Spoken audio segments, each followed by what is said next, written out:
one of the ways that they have they're going to do this is through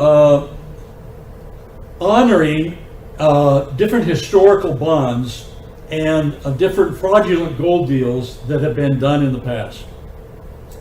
I talked to you about how that there's much more gold in the world than the world admits. I think there's in excess of 2 million metric tons of gold, whereas the world says there's about 177,000 metric tons of gold. You know, essentially. And so what we see is this. Here's this from J.C. Collins' Philosophy of Metrics. He says, here's the apparent plan. In part one, we were introduced to the 1913 Chinese gold reorganization loan bonds. A final payout on these bonds is indeed in the works and is one part of the overall 2010 Code of Reforms process. Every time a deal was to be finalized with the bonds, it corresponded to the debt ceiling debate and Code of Reforms within Congress. So basically what he's saying is this. He's summarizing it in just a sentence, but let me expand on that a little bit. This is a Chinese government bond.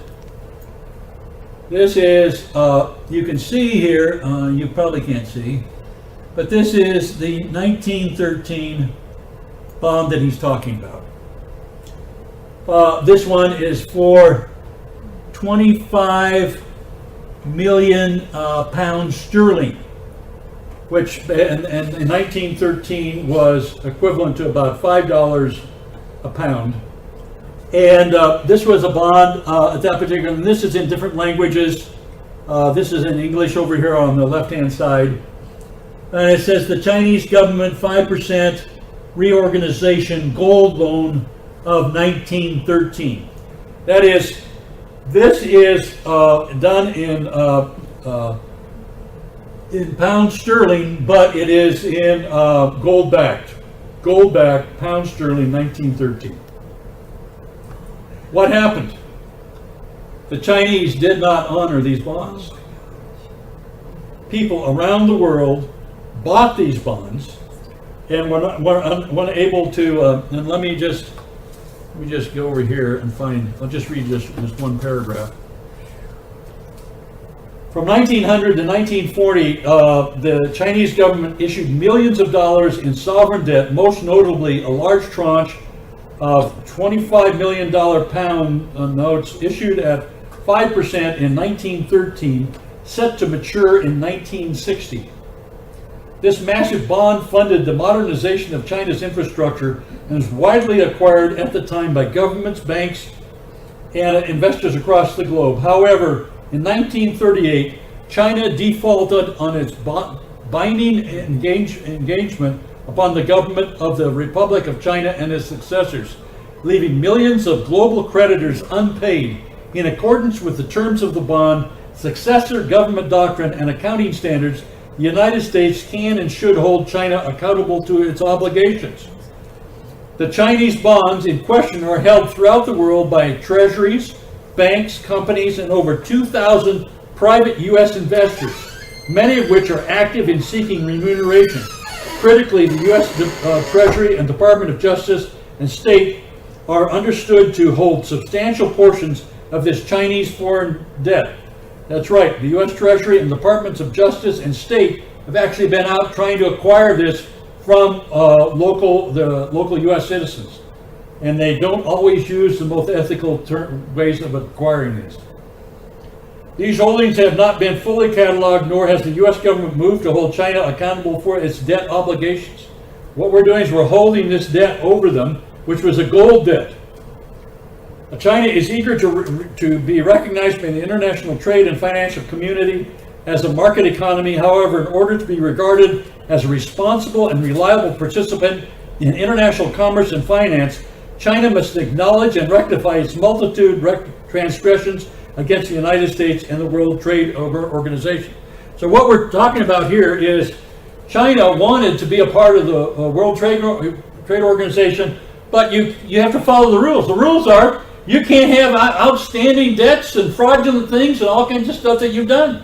You have to be settle all debts, everything has to be settled, everything has to come together. So what we're having now, right now is going on, is a massive restructuring of debt in the world and with the honoring of all fraudulent debt. Every bond deal that any nation has ever put out and is not honored is coming up and must be honored and must be negotiated and settled. So we're in this grand settlement time that's been going on for the last 10 or 20 years.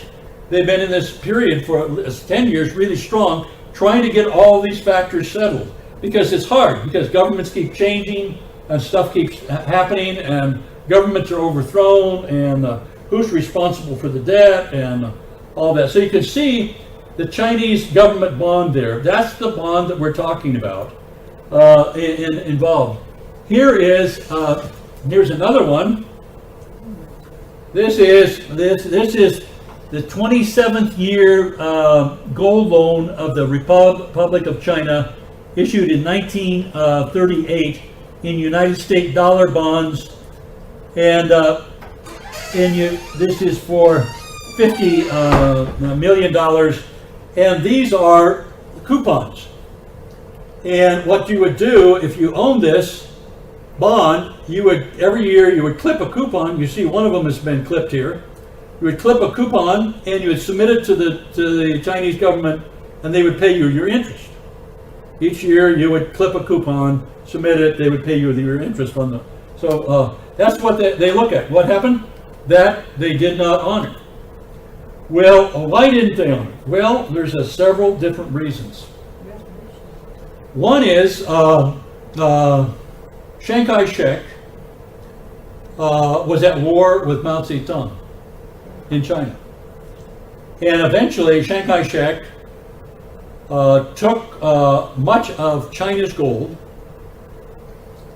and went to Taiwan. We called it Formosa at the time. And he took the gold from China with him, and he went there.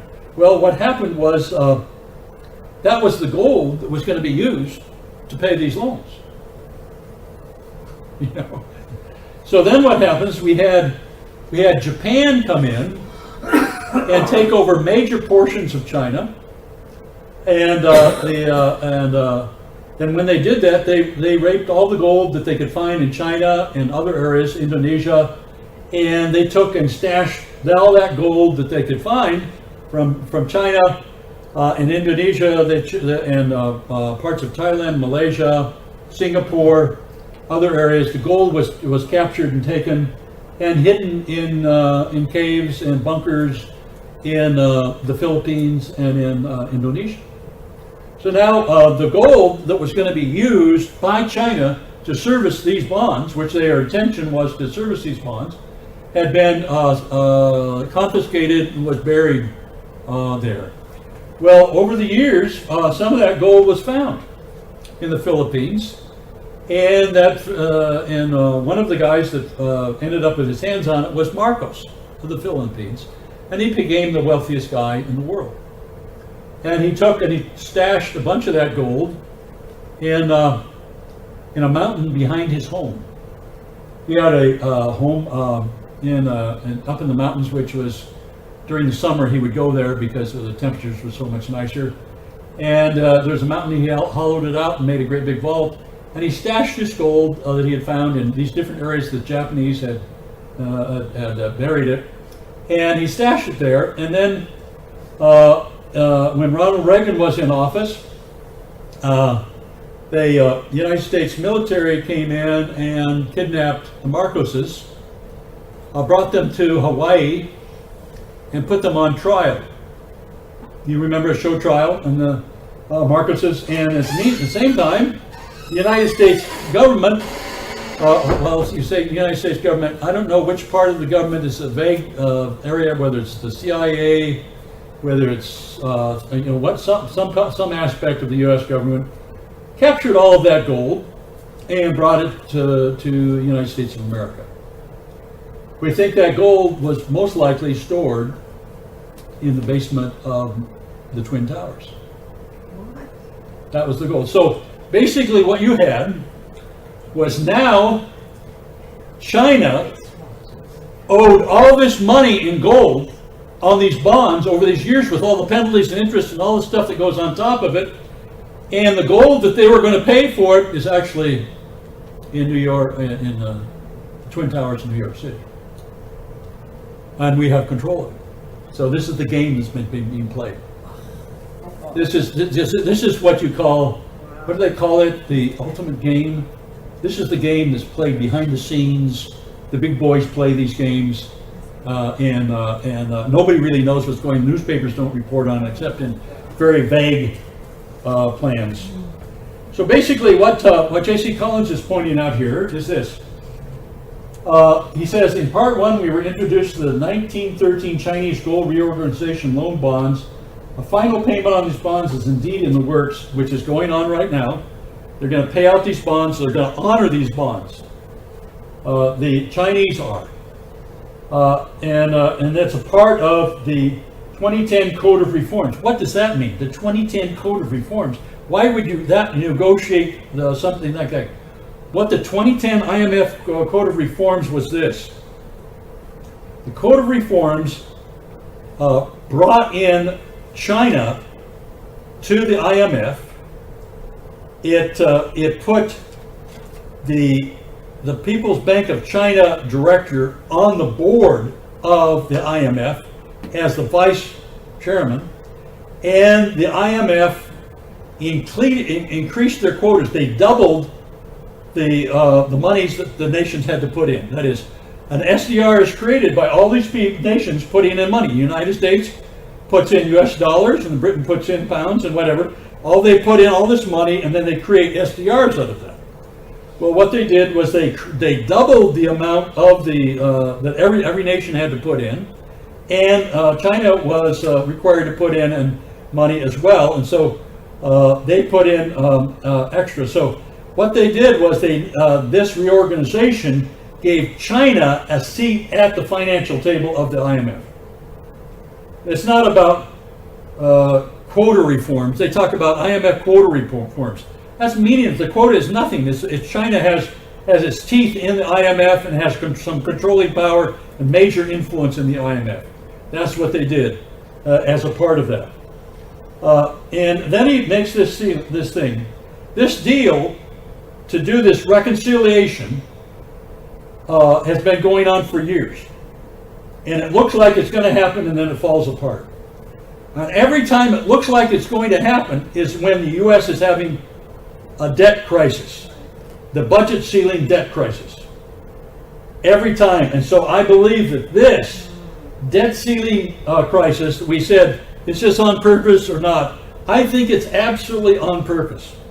I think we're not going to see things work out. I think eventually we're going to see crisis in this situation, and it's all a part of international jockeying to get some negotiation. Why? Nations are negotiating, signing off on the final things on this right now, on this reestablishment of debt. It's important to know that China, by China honoring the 1913 bonds, will be able to access their full gold reserves, including the portion that was used to support the 1913 bonds. What he's inferring to is this: that China said that Shanghai Shek took all the gold, and therefore we can't honor these bonds. But in reality, they had gold there on hand where they could have, but it would have really strained them to have honored these bonds. So they hid the gold that they actually had on hand, and so they did not have to honor these bonds. Because if they were found in default, they were going to have to, they would be kicked out of any kind of international trade. They wouldn't be able to, and how are you going to sell all your goods from China if you can't be a part of international trade? You know, you're an exporting country. So what we found was, the first thing we discovered is when Hong Kong was controlled by the British, and China wanted it back, Britain said, in order to get Hong Kong back, you must honor these 1913 gold bonds. So what they did for all British individuals or banks They honored the 1913 bonds, and they paid 10% of their face value to the people that settled for this. And mostly these bonds were not then controlled by Britain.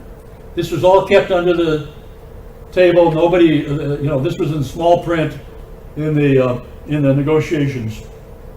But we knew that with that these 1913 bonds would eventually be honored for all nations, because they have now were honored for the Britain in there.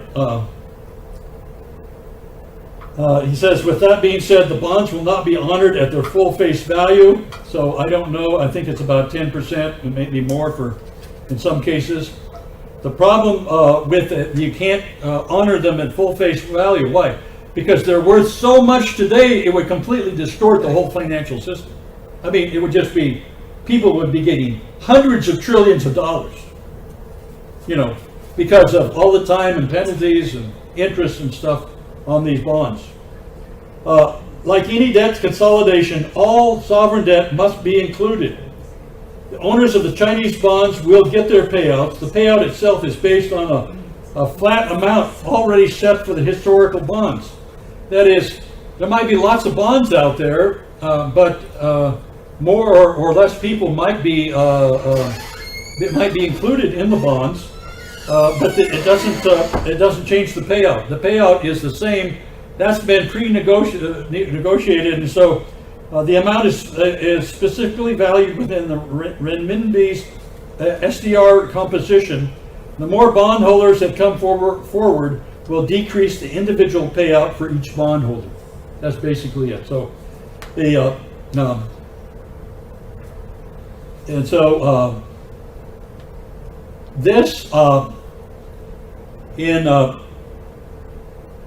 this approval of the IMF 2010 reforms was a hot button, because Congress had to approve it. And if you voted to approve it, you were voting for the destruction of the US dollar. Is essentially what it was. So they fussed over this for years, and nobody wanted to do it. So what they did was they put it in the budget bill in small print in 2015. In small print, and people just voted for the budget, and by doing so, we voted to release the dollar from U.S. world reserve currency status, and the demand for the dollar is going to fall dramatically because of that. And so we're just entering that period of time right now. Since most countries have sovereign debt and outstanding historical bonds, it stands to reason that other situations like the Chinese bonds will be handled in similar fashion. Yes, there's lots of different nations have debt.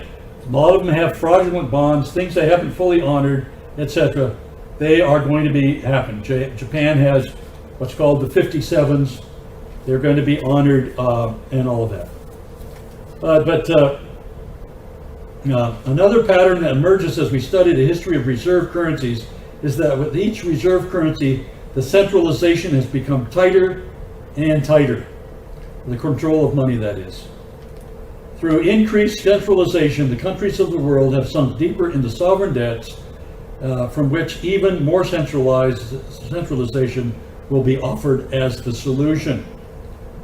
Make no mistake about it, the power the United States has experienced since 1944 and the Bretton Woods Agreement has come from this reserve status of the US dollar.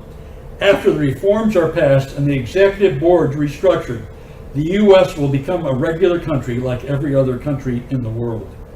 And that's exactly where we're headed.